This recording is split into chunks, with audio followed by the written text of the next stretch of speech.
Last week, I tried winning the Premier League with a team of old men. It did not go well. And with that, I was sacked. So this week, we're doing the complete opposite. I've put together a team made entirely of the best teenagers available in FM24. And to clarify what I mean by the best teenagers, these are the players who are teenagers with their highest current abilities per position. So the best two per position by current ability. We've ignored potential ability. I want the best teenagers right now, not the ones who are necessarily going to go on and become the best ones. So let's have a look to see if youth can succeed where the veterans failed. And if you enjoy this kind of video, please make sure you leave a thumbs up to let me know. And if you're new, subscribe to the channel, turn your notifications on, and let me know down in the comments section how you think my team of Football Manager Wonder Kids are going to get on in the Premier League. But this is the squad I've put together as of the 5th of August. You might notice there are a couple of players in it who've turned 20. I blame past Kev and birthdays. When I set this squad up, they hadn't had their birthdays yet and they were still 19. So Connor Bradley is cheating. Oscar Bob is cheating. As you can see, they both are July birthdays. So they were teenagers at the official start of the save, and that makes it okay. But this is the squad. These are the best young players in FM24. I've also left in any teenagers that were already at Manchester United because it seems silly to bin them off. So if we go through the squad by position, you can see in goal, there's one guy I've heard of. He's usually a bit of a go-to signing. I don't know who the other two are, though.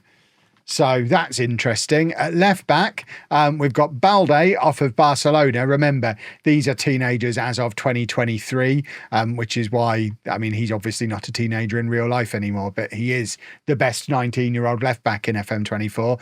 Kirkes is his backup. Dorgu has got to stay at Manchester United because he was in there at the start of the Southall, and Hato's officially in as a centre-back but can cover at left back as well. At right back, we've got Rico Lewis and the cheat, Connor Bradley. At centre-back, this is like a who's who of centre-backs to side in FM24. This team should do better than that Arsenal team last week. Diamonde, Scalvini, Silva and Hato. At the base of the midfield, Zaire Emery, Rico Lewis can play there, Neves, Lavia, Kobe Mainu still at the club, Baleba, Scott, Daniel Gore still there as well. As attacking midfielders, we've got Gavi, plus Neves, Scott, etc. from before, and Oscar Bob. On the left-hand side, Balde could play there, Garnacho, who would have been in anyway as one of the best wingers in the game, but obviously was at Manchester United anyway. Savinho has come in as well. Apparently Savinho and Lamine Yamal already considered elite players. Never mind promising players, they're already elite. Bino Gittins is in as well. And then up front, we've got Evan Ferguson and Endrick. It is quite the squad. And if we holidayed this squad 5 years forward, obviously it would win everything, no problem at all. Are they good enough to win things right now, though? We've got a couple of players who are already elite level current ability. For example, Gavi is considered 4 stars at Manchester United. Even the likes of Scalvini, even down as far as Yamal. These are players who you would bring into top teams and probably use straight away. But then you get to the likes of Mainu, Ferguson, and this is where you get the cutoff. These are players you'd sign for potential, but wouldn't necessarily use as part of a title challenging team. I mean, if we can cheat, we can go into the editor. We can have a look at Evan Ferguson. Evan Ferguson is 137 current ability. That's not an elite level current ability. The best current ability player we've got, I think, is Gavi at 154. So again, we don't have anybody up at that big elite level, but some of them have got enormous potential and might get higher as the season goes on. We shall see, I guess. As far as the media are concerned, they think we're going to finish 7th. We're obviously in this to try and win the league. We don't have anyone in the Dream 11, but we're Manchester United. We wouldn't expect to.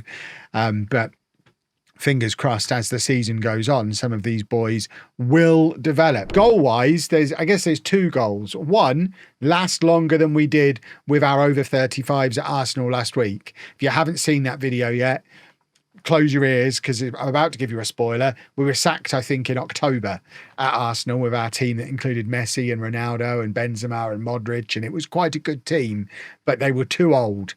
With these boys who are young, will we A, make it to the end of season as manager? And if we do we actually stand a chance of winning the Premier League? Let me know down in the comments what you think. We're actually kicking things off with a Community Shield against Manchester City, which is going to be a good opportunity to see if we're actually any good. This was the team we put out against Manchester City, and that's not a good sign, boys and girls. So, yeah, this might not be any more successful than the team of old men. I mean, look at that team. That is like a Football Manager wonderkid dream team. But yeah, it didn't. That's not ideal, is it? First goal scorer of the new era was Garnacho in our first league game when we drew 1-1 away against Brighton. And then we followed that up with our first win, beating Brentford 3-2, with Evan Ferguson demonstrating everything that makes him usually go on to become the best striker in the world in Football Manager. Dominant header, followed by incredible strength and just physicality for his second.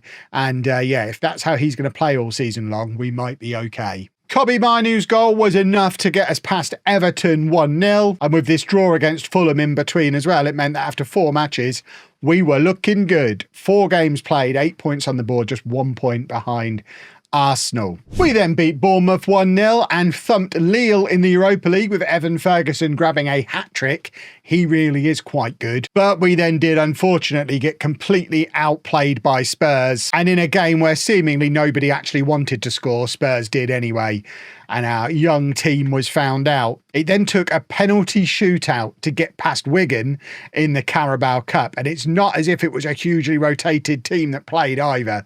A first start for Lamine Yamal away against Wigan. It's a bit different from life at Barcelona, isn't it? And then we lost at home against Newcastle in a game where we actually played quite well, unless your name was Gavi, and we did lose our heads a little bit discipline-wise as the young rascals starting to get a little frustrated, which, considering our poor team cohesion, average club atmosphere, they're not massively enjoying life at the moment, and those couple of defeats have seen us slip down to mid-table against a pre-season goal to qualify for the Champions League, so we are going to have to drag ourselves back up this table pronto. The Europa League is easy peasy. We beat Karabag 2-1 in that. Frankly, that competition seems like one that any bunch of clowns could win. But then we went to Ipswich in the Premier League, and it was absolutely rotten. I mean, they weren't very good.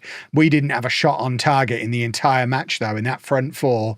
I mean, you can't blame it completely on the front 4, but yeah, the entire team was rubbish, and we have hit rough form. We got back to winning ways against Nottingham Forest thanks to a penalty and then another early goal before beating Sparta Prague as well. But I think the Sparta Prague game highlights the problem that we've got with some of these young players.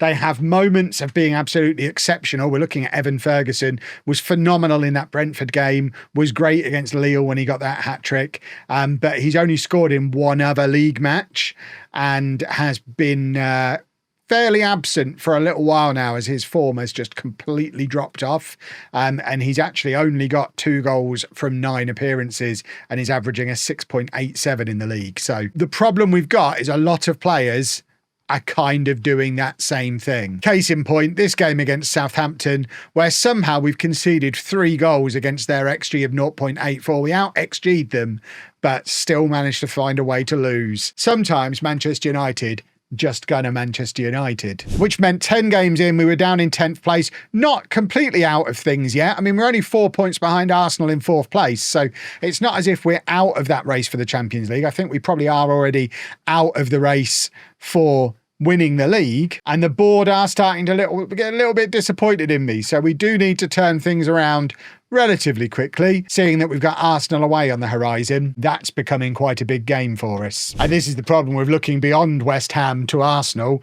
You end up getting absolutely battered at home by West Ham 3-0. I mean, it's misery at this point, which of course meant we also lost against Arsenal before finally scoring a goal again in a home draw against Aston Villa that we deserved to lose. The Europa League's going very well while all this is going on. We've got 5 wins from 5 and we're top of our group in that, still on the old system.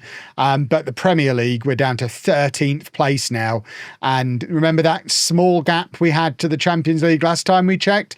We're now 13 points behind 4th place Arsenal, and the board are very disappointed.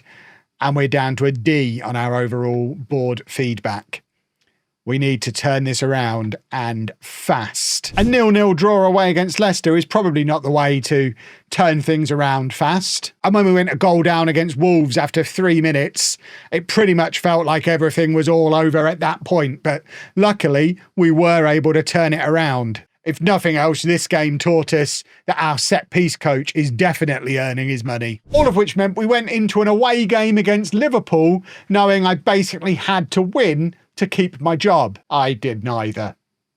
We went to Liverpool, we lost 4-0, and I got sacked. Which means I made it to the middle of December, which is further than I made it with the over 35s team at Arsenal. And annoyingly, after I left, whoever has taken over as manager, Nick Cox, has switched things up to a 4-4-2, and things aren't looking too bad now on a little 3-game winning run into the semi-final of the Carabao Cup. Still got the Europa League to go and win. Not going to qualify for the Champions League, but I guess let's see how the rest of the season played out without me. Presumably more misery, because I can't be the problem, right? And a 12th place finish suggests that I probably wasn't the problem.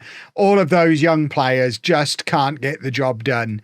Let's have a little look at how their schedule looked for the rest of the season. I mean, that is as miserable a run as I went on during my time there as well. That's a defeat against Liverpool in an FA Cup semi-final, getting knocked out of the Europa League in the semi-final by Roma.